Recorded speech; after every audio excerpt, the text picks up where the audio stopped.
Already একটা খসড়া team propose করা হয়েছে, এটা আমি আজকেই এখানে যখন আসলাম দেখলাম। সো আশা করছি 2-1 দিনের মধ্যে আমরা শ্রীলঙ্কার টিমটা ঘোষণা করে দিতে পারবো। যে আমি এতদিন ধরে আমার ধারণা ছিল, আমি তো এক্সপার্ট না, কিন্তু আমার ধারণা ছিল আমরা স্পিন ভালো খেলি এবং পেসে আমাদের দুর্বলতা আছে।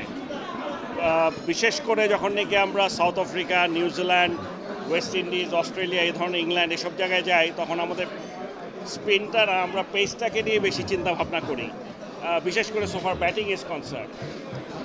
এইবারই প্রথম আসলে আমার কাছে মনে হয়েছে যে না, আমাদের পেসের এগেনস্টে যে দুর্বলতা ছিল সেটা এখন আর ওরকম করে চোখে পড়ে না, বরং এখন মনে হচ্ছে যে স্পিনের দিকে একটু নজর দিতে হবে।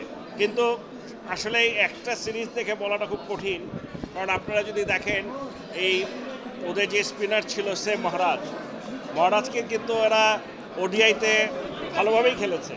সো কিন্তু হঠাৎ করে টেস্টে এসে কি হলো এটা বোঝার জন্য আসলে এই মুহূর্তে ওইটা নিয়ে কোনো ডিসিশন নেওয়াটা খুব কঠিন হবে। সেই জন্য আমরা যেটা চেয়েছিলাম, আজকে আমরা 4:30টার সময় একটা মিটিং কল করেছিলাম, সব প্লেয়ারদের ডেকেছিলাম। তো আমার একটা ইচ্ছা ছিল যে টেস্ট টিমের সাথে একটু বসবো আলাদা করে। আনফর্চুনেটলি এই ট্রাফিক জ্যামের জন্য ওরা আজকে 6টার সময়ও সবাই এসে পৌঁছাতে পারেনি, সেজন্য আমরা এটা ডেফার করেছি। খুব শীঘ্রই 2-1 দিনের মধ্যেই আশা করছি আমরা ওদের সাথে বসবো।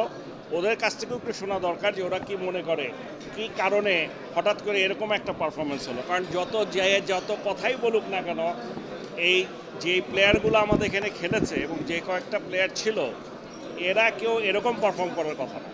সংবাদ, ফিচার ও অনুষ্ঠানের জন্য ভিজিট করুন সংবাদ প্রকাশের ওয়েবসাইট এবং যুক্ত থাকুন ফেসবুক পেজ ও ইউটিউব চ্যানেলের সঙ্গে।